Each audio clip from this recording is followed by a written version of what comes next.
A few days after the wedding, I was at home when the doorbell rang. I checked the monitor, and there was Betty, my son Joseph's wife, standing alone. "I'm here to talk to you, Sandra. Please open the door." I opened the door and let Betty into the house. What could she possibly want? She came to my house without Joseph and without any notice. "Joseph told me that you and your husband are divorced, right?" She asked out of nowhere. I could sense she had an agenda, but I calmly replied, "Yes, that's right. It was when Joseph was still very young. But why does that matter?" "Oh? Well, since you're single, I didn't expect much about inheritance. But as your daughter-in-law, I thought it was wise to check on the assets." Now I understood why Betty came over without Joseph. This daughter-in-law of mine came to see how much savings I had. When Betty realized she wouldn't get any money out of me, she said, "Actually, I came here today because I have a favor to ask you, Sandra." "A favor?" I asked, and Betty nodded, smiling. I had a terrible feeling about this. "Well, I'd like to sever ties with you since we're practically strangers now," Betty blurted out. "Strangers?" "Yes, exactly. So, from now on, please stay out of our lives. I absolutely don't want to be responsible for taking care of you. Let's sever ties completely." Betty said this with a cheerful laugh, leaving me utterly speechless. Seeing that I couldn't say anything, Betty stood up, seemingly satisfied. Then she said, "So, Joseph and I won't be in touch with you anymore, Sandra. And please don't contact us either. I'm leaving now." With that, she walked out of the house. My name is Sandra. I'm in my 60s, living alone in a rural town, relying on my pension. In my younger days, I was a real workaholic, so I managed to save quite a bit of money. I grew up in a poor family, so I started working right after high school. I didn't want to go to college. I wanted to start earning money as soon as possible. I met my husband, Charles, at the company where we both worked. Charles was about the same age as me, and we bonded over shared interests, eventually starting a relationship. When I first met Charles, he had dreams of starting his own business. "I've been saving up money because I want to make my dream come true." "That's an amazing dream. I'll help you," I said, and Charles smiled happily. Then he said, "How about we get married when I achieve my dream of starting a business?" Charles held my hand and promised me that. To support Charles, I worked as hard as I could.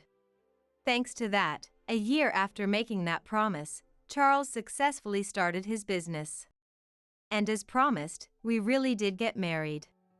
Soon after, our son Joseph was born, and we became a family of 3. Our life wasn't very stable, but we enjoyed small moments of happiness and lived a joyful life. However, that happiness didn't last long. I discovered that Charles, whom I had trusted, was having an affair. We had many discussions as a couple, but Charles chose his mistress, and we ended up getting a divorce. It was a shock to end up like this, but I couldn't afford to be down. I had Joseph, so I couldn't just stop moving forward.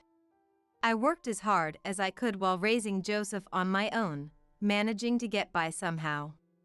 We never lived a wealthy life, but things were more stable than when Charles had just started his business. It was easier to save money too. After that, Joseph grew up well, studied diligently, and got into college. I covered all of Joseph's college expenses. I wanted him to go through college without any worries. The savings I had built up for Joseph's future finally came in handy. As a parent, there's no greater joy. "Thanks, Mom. I'll work hard so I can repay you someday," Joseph said to me, with tears in his eyes. There's no need for repayment. Just seeing him live healthily and happily is all I need to be content. Joseph graduated from college and got a job at a prestigious company in the city. When Joseph became independent, I decided to sell the house and move into an apartment by myself. There was no longer a home for Joseph to return to, but actually, the move was Joseph's idea. Mom, I think it's time for you to start living your own life. My own life? Yes.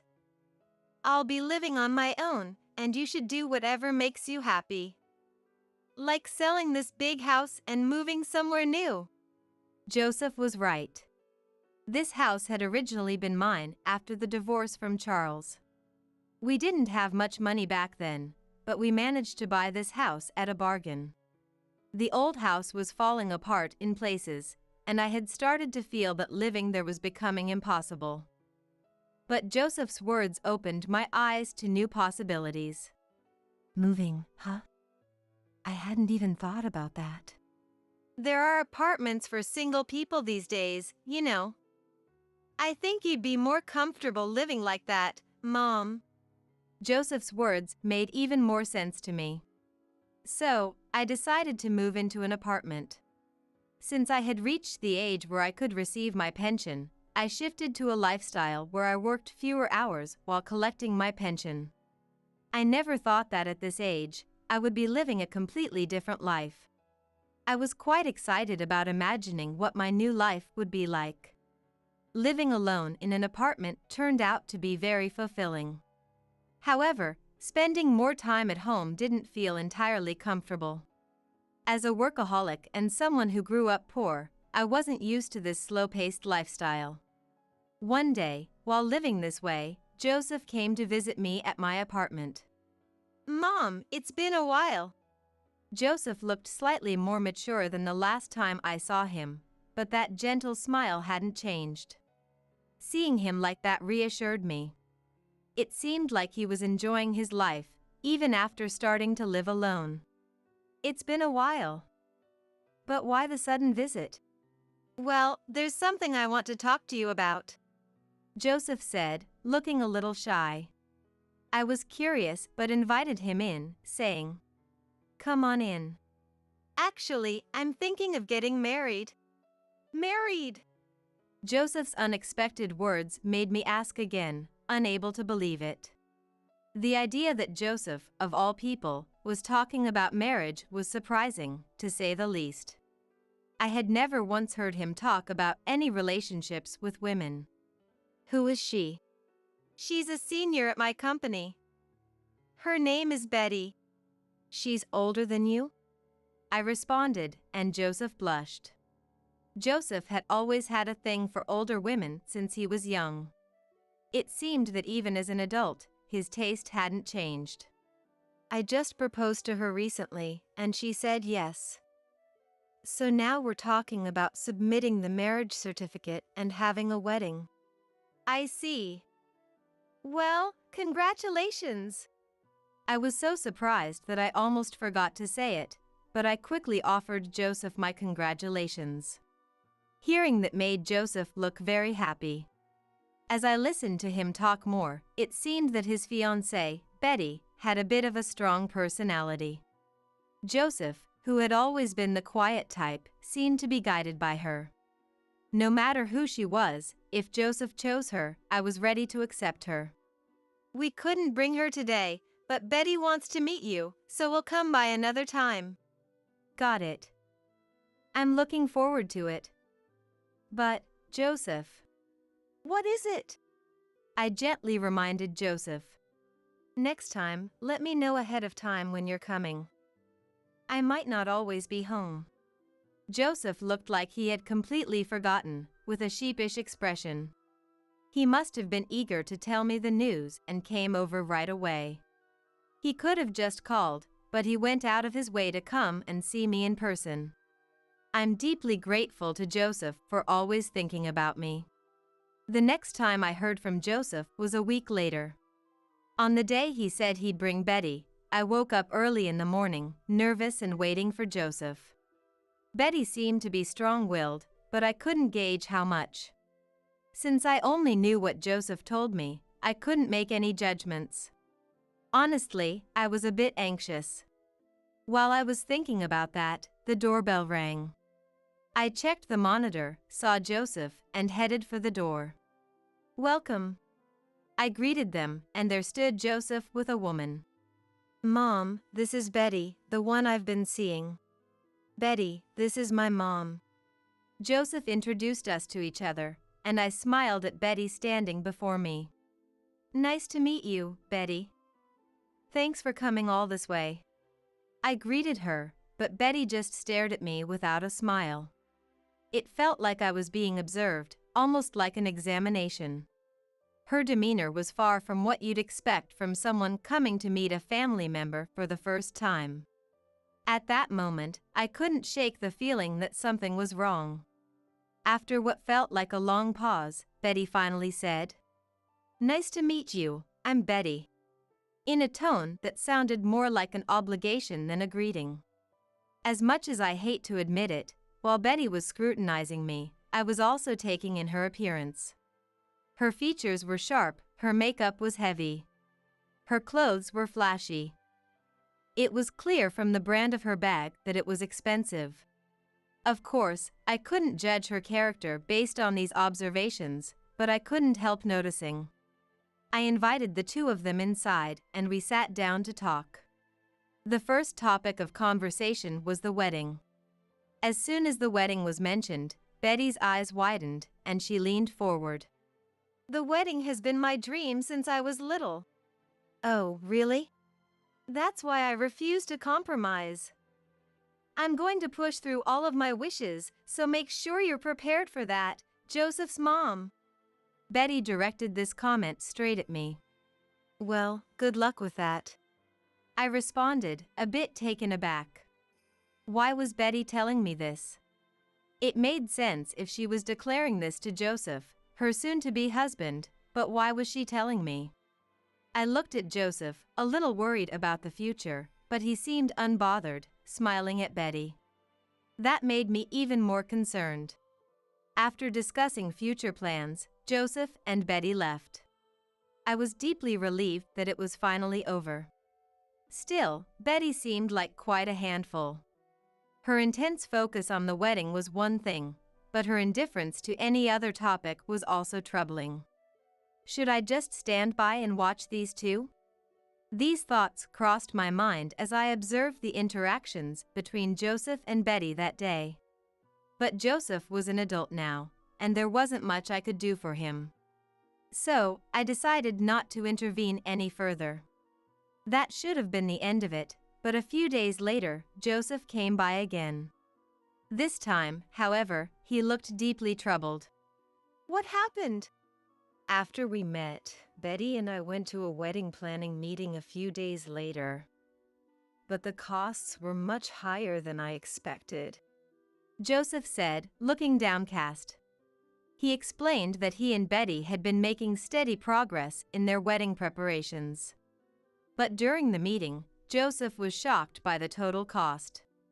I thought, of course. It was clear from Betty's previous talk that it was going to be an extravagant wedding. When they came to visit me, she had already mentioned wanting to have the ceremony at a certain theme park, so naturally, it was going to be more expensive than usual. Costs are unavoidable. I know, but I already decided that I would pay for everything, and now I can't back out, Joseph replied, his voice filled with resignation. It seemed that Joseph intended to cover the entire cost of the wedding himself. Despite it being Betty's dream wedding, she wasn't contributing any money. I couldn't help but feel uneasy and suspicious about that, but Joseph said, "But Betty wants her dream wedding. I really want to make that happen for her," making it clear that he wanted to prioritize Betty's wishes. "But do you even have that kind of money? If you did, that's fine, but the fact that you came here means you don't, right? If I don't have enough, I'll consider taking out a loan.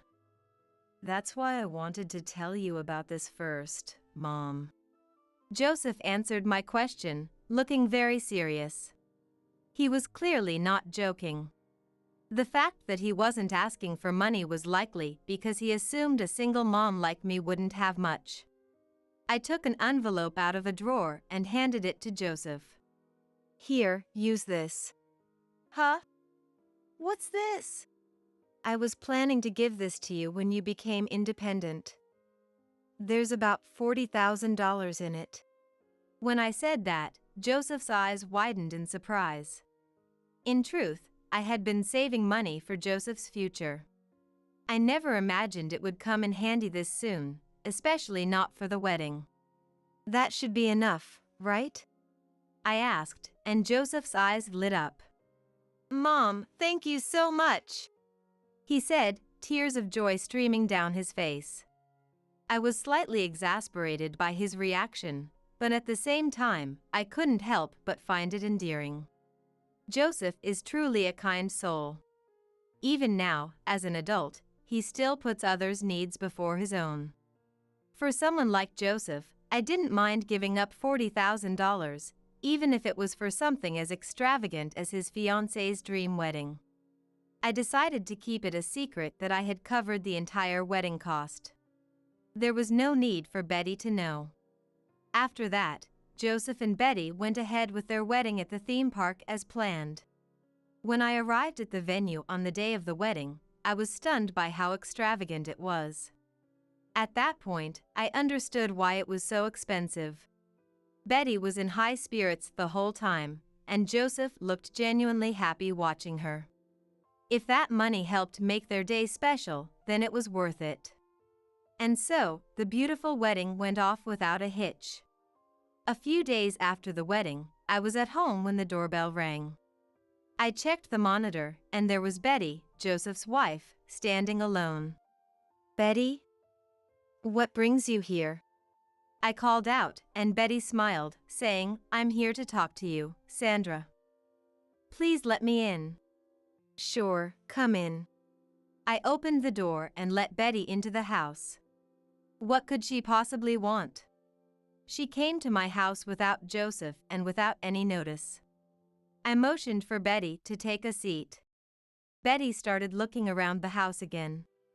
I braced myself, wondering what she was about to say, when she narrowed her eyes and looked at me.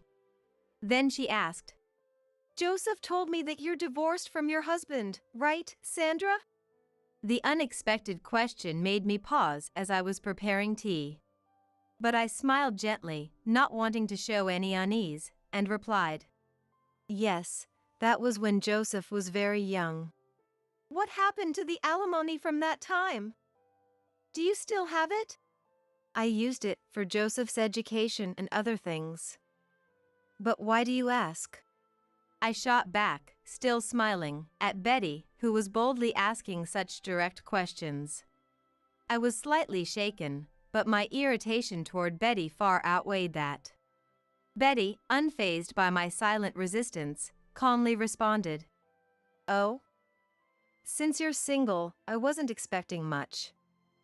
But as your daughter-in-law, I thought it would be wise to check on the assets. I see now. I finally understood why Betty had come to my house without Joseph.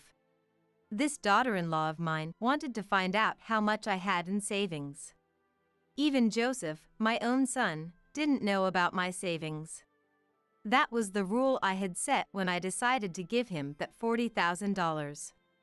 If they knew about the money, they might start relying on me, and I couldn't have that. This savings was money I had put aside for myself, and I had no intention of giving it to Joseph or anyone else.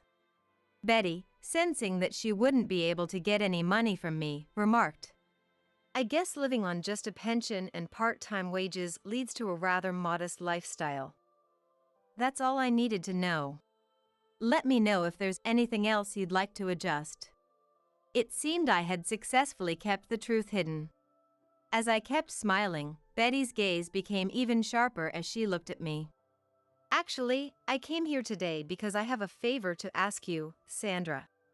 A favor? I asked, and Betty nodded, smiling. I had a really bad feeling about this. I'm now part of Joseph's family. Which means that Joseph and I are a separate family from you, Sandra, right? What are you trying to say? Well, I'd like to sever ties with you since we're practically strangers now, Betty declared. Strangers? That's right, isn't it? So from now on, I want you to stay out of our lives. I absolutely don't want to be responsible for your care, so let's just cut ties completely.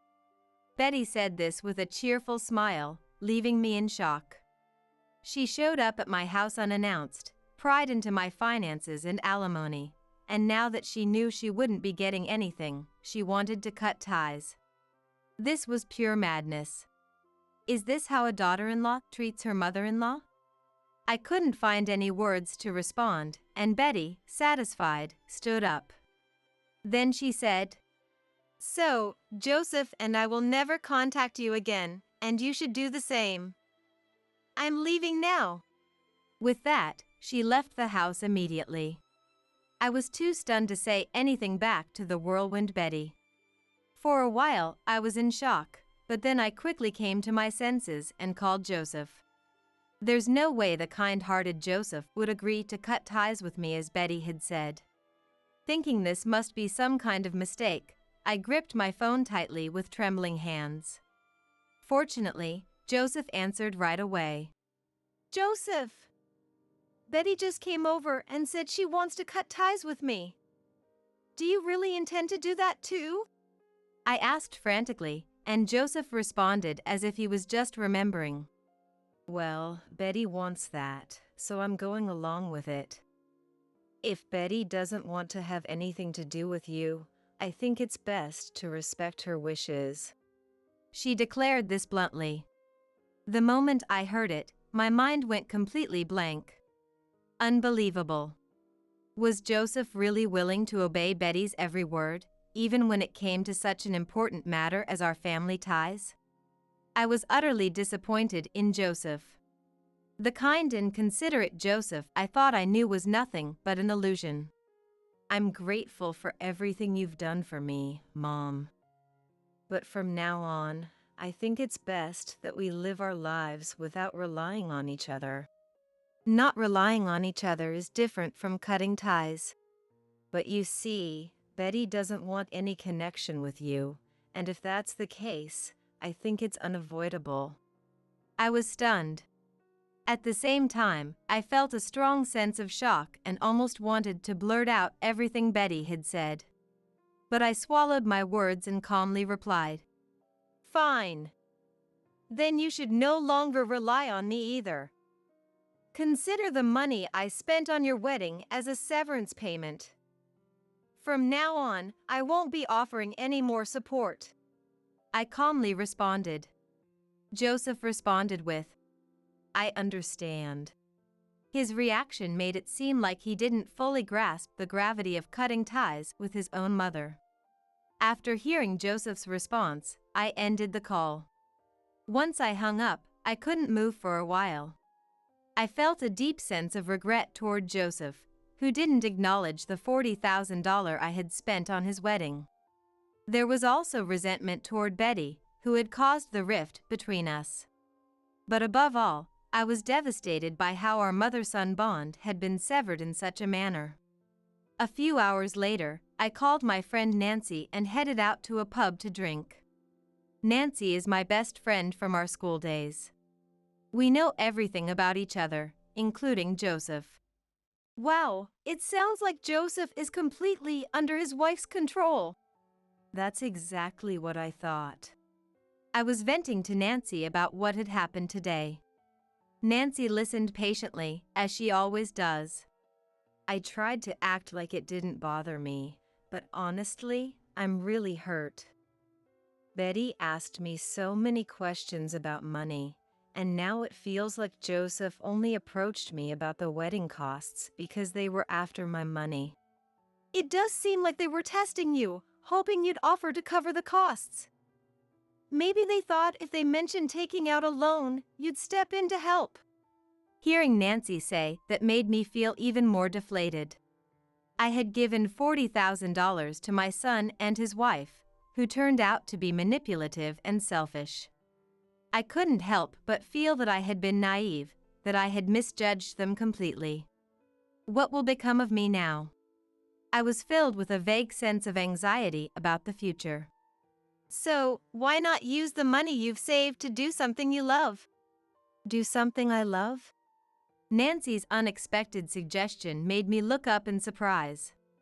She smiled. Why not go somewhere without Joseph and his wife? Like, move abroad. As she said this, she pulled out something to show me. It was a plane ticket. The destination was the capital, Kuala Lumpur. Malaysia? Yes. I was actually going to invite you on this trip. How about it? Why don't we take a vacation and explore before deciding if we want to move there? Nancy smiled warmly. Whenever I was going through tough times, Nancy was always there to support me.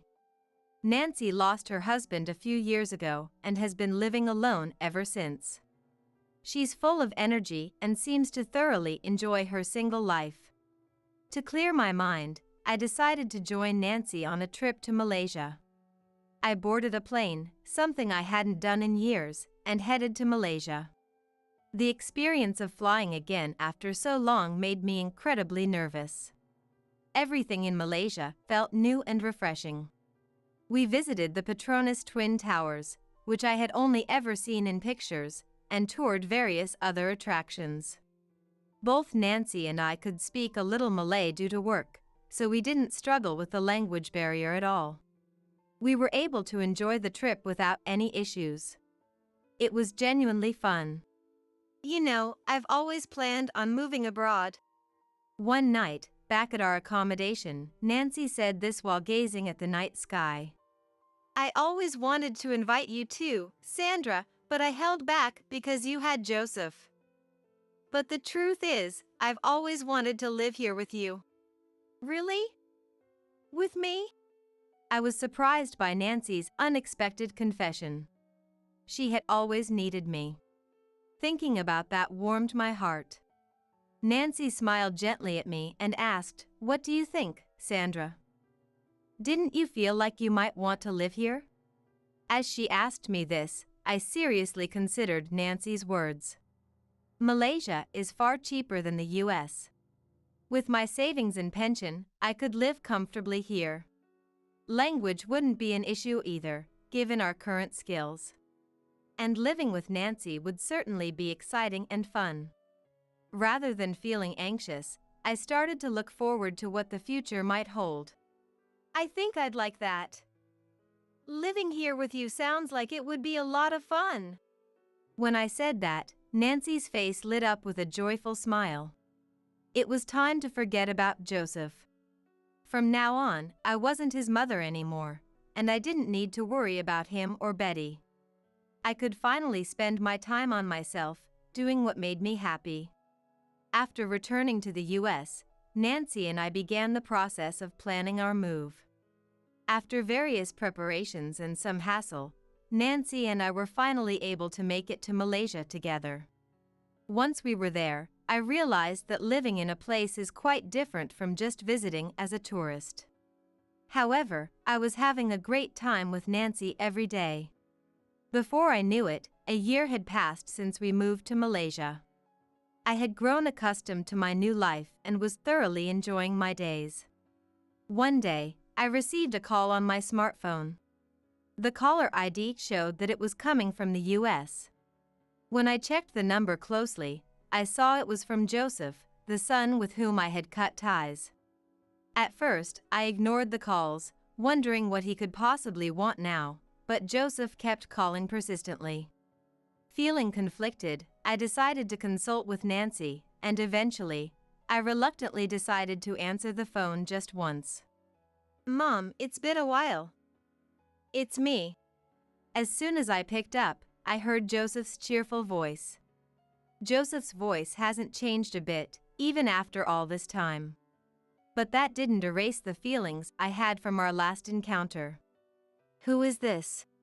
What? What are you talking about? It's your son, Mom. Joseph responded happily, but his cheerfulness only made me more wary. Joseph and I had severed ties. I never thought we would be in contact again. So why was he calling me now? I took a deep breath and regained my composure. Then I said, I was disowned, remember? I don't have a son anymore. I know, and I'm really sorry about that. I'm asking for your forgiveness.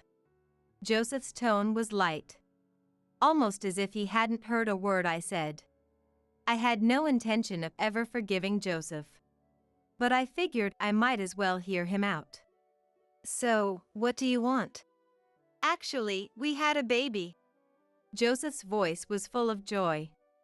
At that moment, I motioned for Nancy to come over and switched the phone to speaker mode so she could listen in. A baby? You're a grandmother now, Mom. We want you to come visit. Is that so? Betty's here with me right now. She wants you to come visit us too. I'll hand the phone over to her now. Joseph handed the phone to Betty, and I heard her irritating, obnoxious voice say, Sandra, it's been a while. I sighed and decided not to respond to Betty. Nancy, standing beside me, was shaking with laughter at my obvious reaction.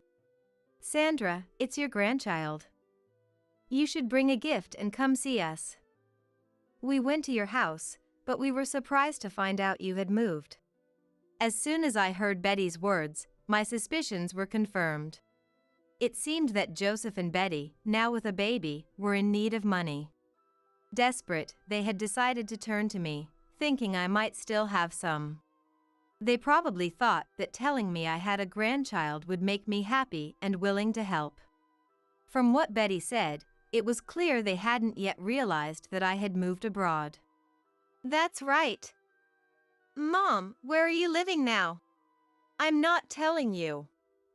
And besides, I don't have a son anymore, so that child isn't my grandchild. My response clearly took them by surprise. And after a brief silence, Joseph spoke up. Come on, are you still holding on to that? I said I was sorry. Yeah, Sandra, don't be stubborn. Just come visit us. Betty added, sounding flustered. I exchanged a glance with Nancy and said, If you can pay back the $40,000 I gave you for the wedding, I might consider forgiving you. $40,000 for the wedding? Don't be ridiculous. That was money Joseph spent on me. Oh? So, Joseph didn't tell you that he had no money and asked me for help? I told him that the $40,000 was my way of cutting ties. I could hear Joseph and Betty arguing on the other end of the line. Wait, what is this about? No, it's not like that. Nancy, trying to keep quiet, was laughing uncontrollably at the situation. Seeing her like that made me start to find it amusing too. Aren't you too ashamed? I'm embarrassed to even think of you as my family. Hearing this, they both quickly focused back on me. Sandra, please wait. We're really grateful for what you did for the wedding. Let's just forget the past and get along. I want to see you, Mom. And anyway, that $40,000 was saved for me, wasn't it? So, I don't think we need to pay it back. Desperate as they were, they started saying whatever came to mind, completely disregarding any sense of decency. Hearing this, I was beyond exasperated. That's all in the past. If you hadn't cast me aside back then, you might still be benefiting from my support today. Joseph, trying to mend things, responded. But we can still make amends and get along, starting now. Joseph was clearly trying to get me to forgive him. I could hear Betty in the background, adding her own comments to support him. I sighed in exasperation and said, We're never going to see each other again. I'll never tell you where I am, and no matter how much you search, you won't find me. This is really the end. Goodbye. Ignoring their frantic shouts, I hung up the phone. They're so clueless. Honestly, it's ridiculous. We looked at each other and laughed, then continued drinking. To make sure my phone wouldn't ring again, I turned it off. Later, following Nancy's suggestion, I decided to change my phone number. I was never good with technology, so I didn't know much about blocking calls or rejecting them.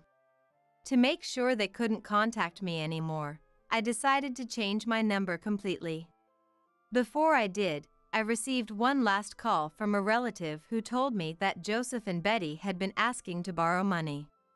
Apparently, Betty had been very reckless with her spending and had taken out loans from various companies. When I heard the full story, I learned that Betty had already been in debt by tens of thousands of dollars even before they got married.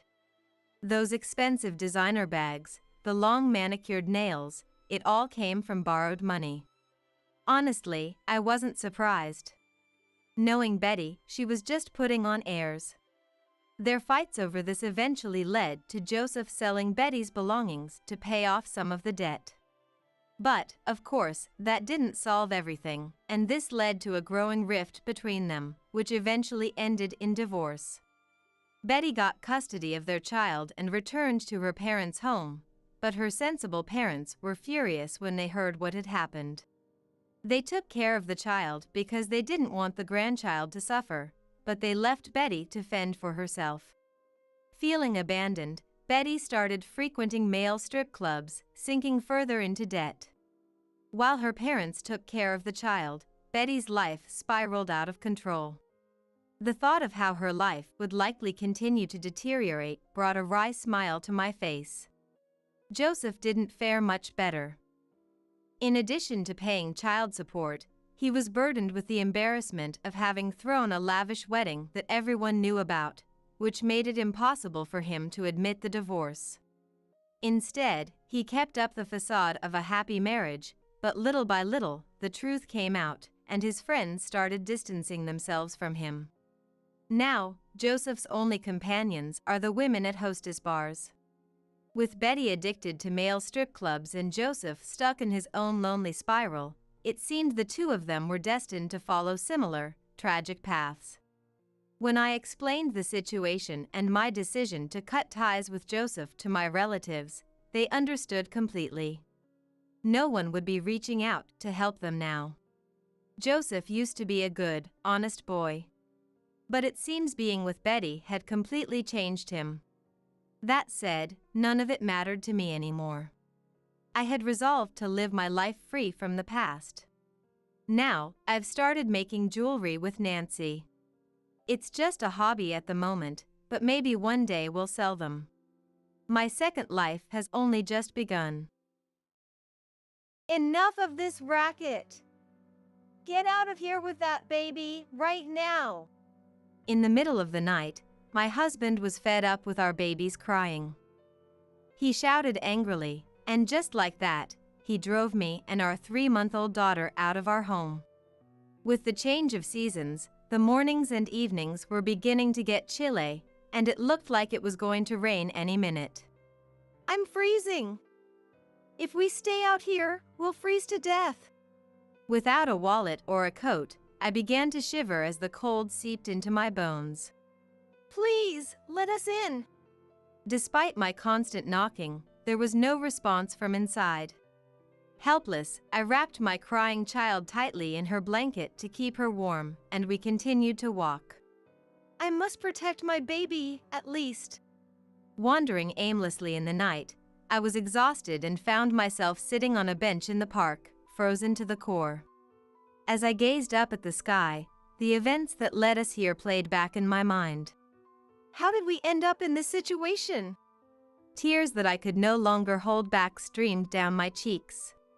My name is Olivia, and I am 31 years old.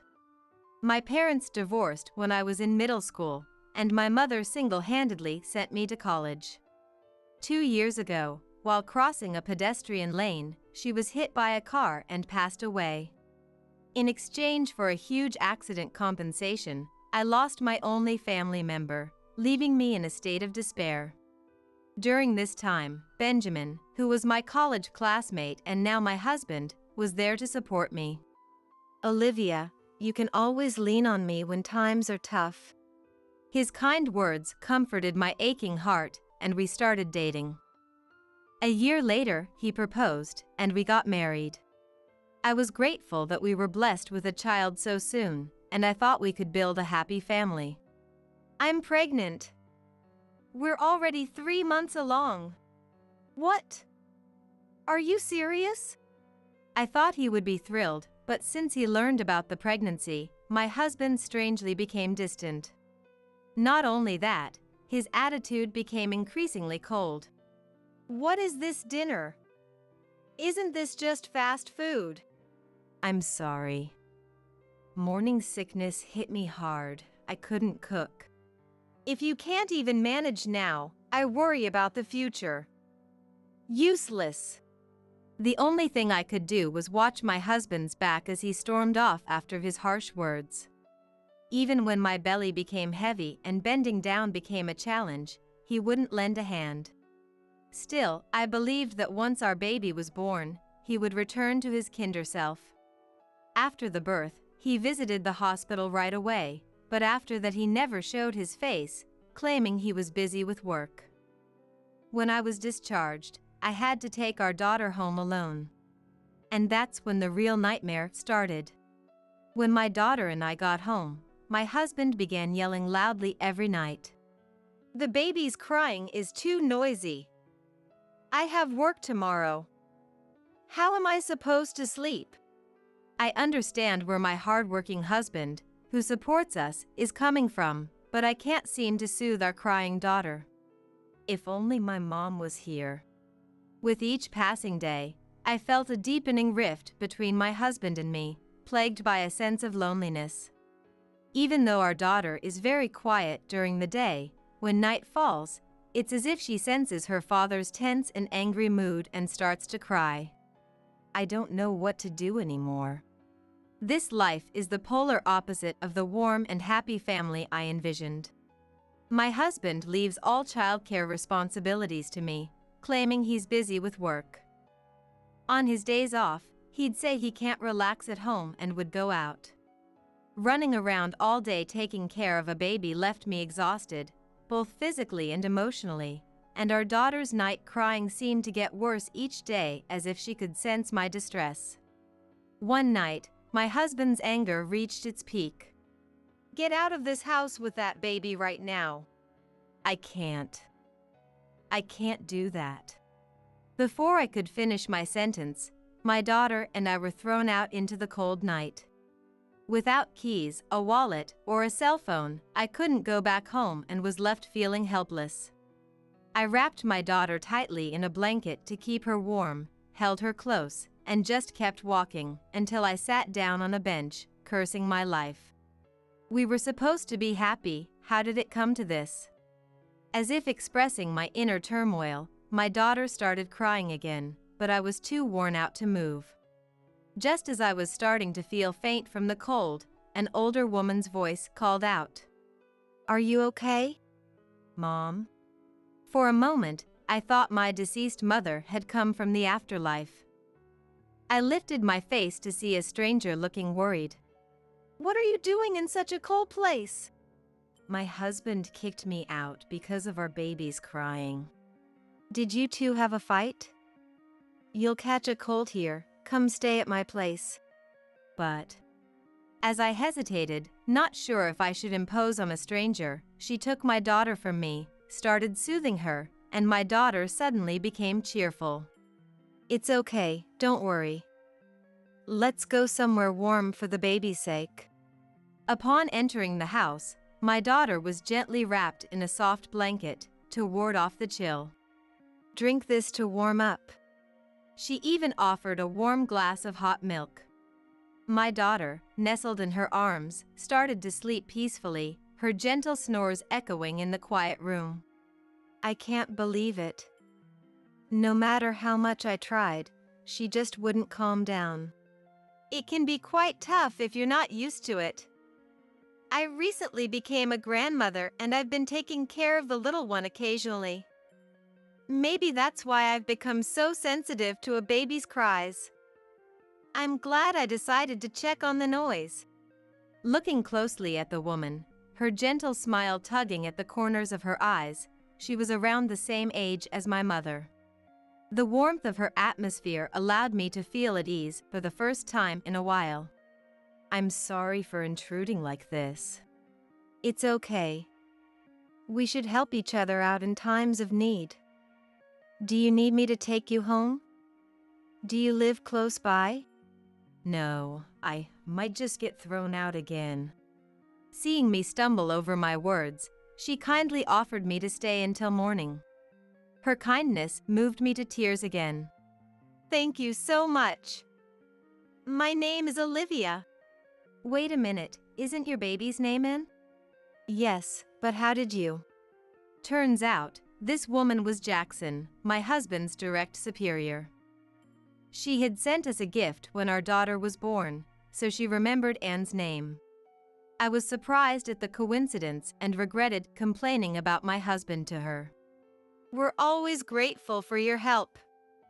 The thing is, my husband has been busy with work lately and he seems quite tired. That can't be right. Your husband has been on parental leave for the past 2 months. What? But he says he goes to work every day. He even said he has work tomorrow. Tomorrow is a holiday, the office will be closed. I wonder what he's up to. I had no idea that my husband, who I thought was always working, was actually on vacation. However, I did notice a sense of excitement on the days he was supposed to be at work. Ever since I got pregnant, my husband's behavior has changed, and I've been feeling something off recently. As I wondered how to investigate my husband's actions, Jackson suggested an idea. Why don't you check his social media? You can use this computer. She pointed to a computer in the corner of the room and turned it on. I gratefully accepted her offer and started scanning my husband's social media. To my shock, I found a pile of photos of him and another woman. He must have thought I was too preoccupied with parenting and housework to ever notice. They look like a couple, don't they? That's Ava. She worked at our company for only 3 months and recently quit. No way. Although I had a hunch, I was too overwhelmed with my first experience of motherhood to consider it seriously. However, realizing he was truly having an affair was more shocking than I had anticipated. Do you know her address? Her contact information? I'm sorry. I shouldn't have mentioned her name. It's personal information and I can't disclose it. Oh, right. As I deflated, Jackson comforted me. I'll do everything I can to help with anything else. Hey, isn't this the Paris Hotel? I know it's a fancy place, and you've been here several times. Do you have that much money? True enough, there were numerous photos on social media of my husband and his mistress, the woman, indulging in luxury dining at the renowned Paris Hotel. As I was on maternity leave, there was no income, and my husband hadn't saved any money since we got married. There's no way he could have such disposable cash. No way, this can't be happening. With a prayerful heart, I checked my bank balance online and found that my savings of $250,000, which I received when my mother died in a car accident, had been halved. I was so shocked that I was unable to move for a while. What's wrong? My husband has been using my savings without my permission. I hadn't touched it at all because I was planning to use it for our daughter. Looking back, I had left my debit card in the card case with my husband when I was hospitalized for childbirth. Since that day, he hadn't visited me in the hospital even once. And the first time he withdrew from my savings was the day I handed him the debit card. I, who trusted my husband, thought he had locked it in a safe and didn't doubt him. I can't forgive him. He's been using my beloved mother's inheritance without my permission. We must punish the lying cheater. And the best way to do that is to secure evidence. With a smirk on his face, Jackson handed me a digital camera. The next day, as we watched from the car Jackson was driving near our house, my husband, humming a tune, hopped into his car and drove off. He doesn't even worry about our daughter and me. Instead, he's making a fool of himself by being so excited. As expected, my husband's car arrived at the Paris hotel.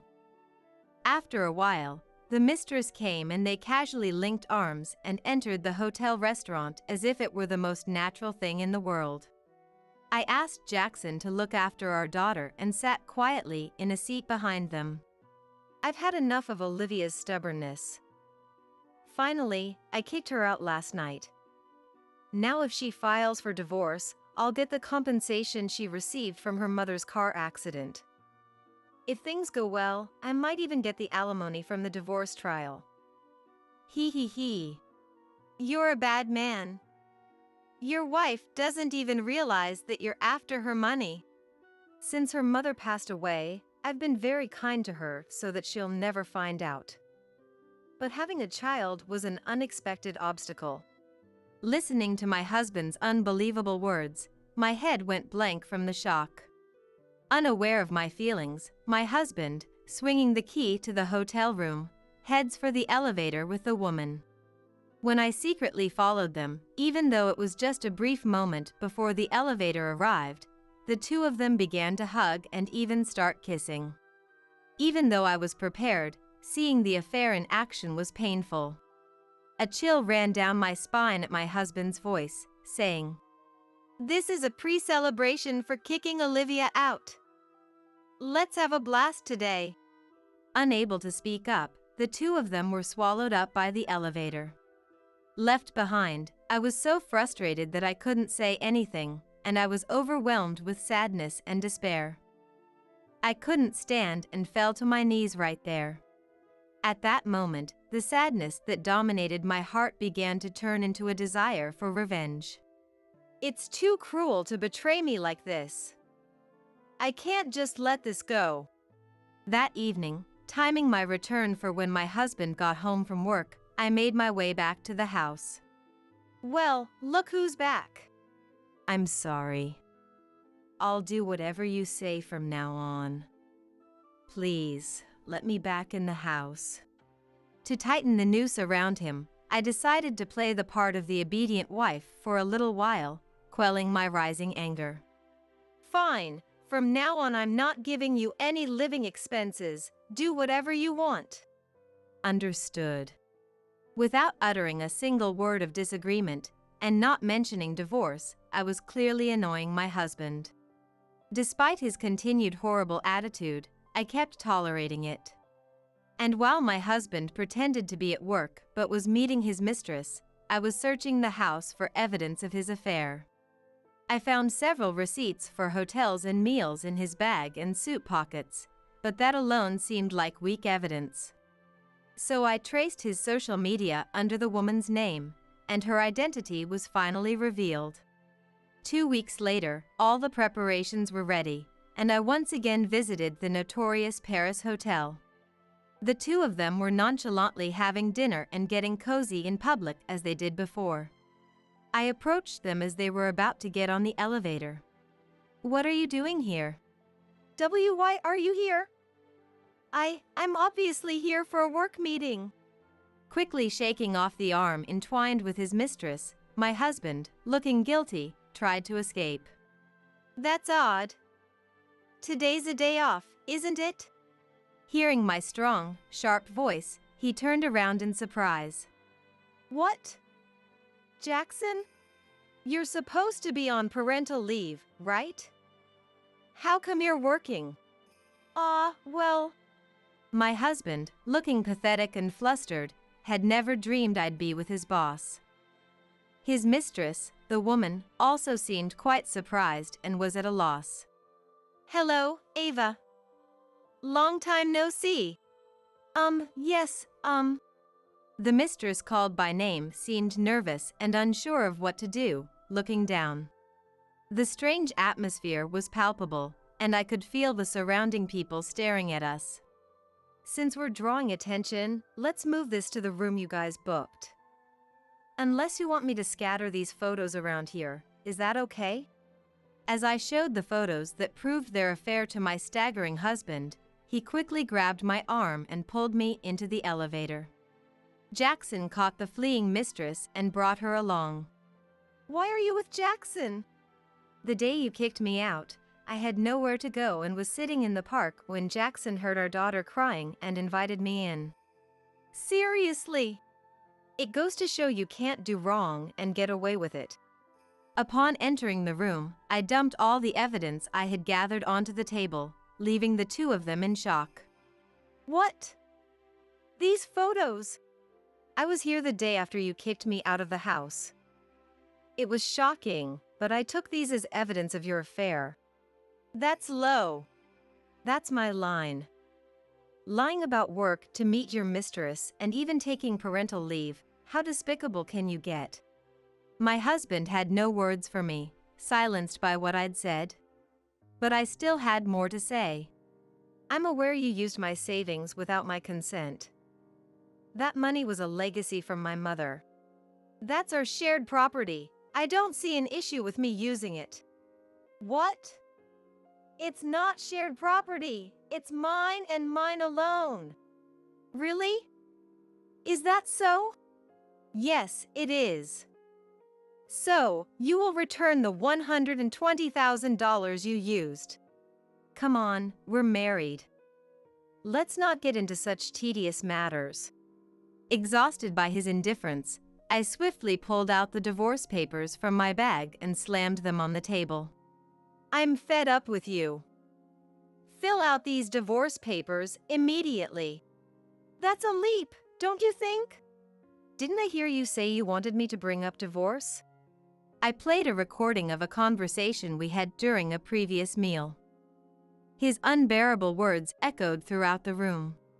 Give me a break. Not a chance. To think you approached me just for my money. It all became clear after I heard our conversation from that day. That's why you became so cold all of a sudden. There's a lot to this situation. I don't want to hear any excuses or lies. Pay me $20,000 for the affair, $10,000 for all the times you mistreated me, $120,000 for the money you took from my savings, and $110,000 for child support until our daughter turns 20. That's a total of $260,000 in one lump sum. What? What mistreatment? You kicked me and our daughter out of the house in the middle of the night and didn't provide living expenses. He clearly didn't expect his actions to become grounds for financial restitution in a divorce proceeding. Sweating profusely, his desperate plea for calm was pitiful. Just calm down. Let's talk this out. Don't mock me. And don't think you're out of this either. I'll be seeking $20,000 in damages from you too. When I pointed at his mistress, she turned pale. I have to pay too? Of course. But in return, I'm divorcing him. So you two can be open about your relationship. That should be a relief, right? This is a problem. I'm sorry. Forgive me. My desperate husband apologized while his mistress was speechless, her mouth gaping open.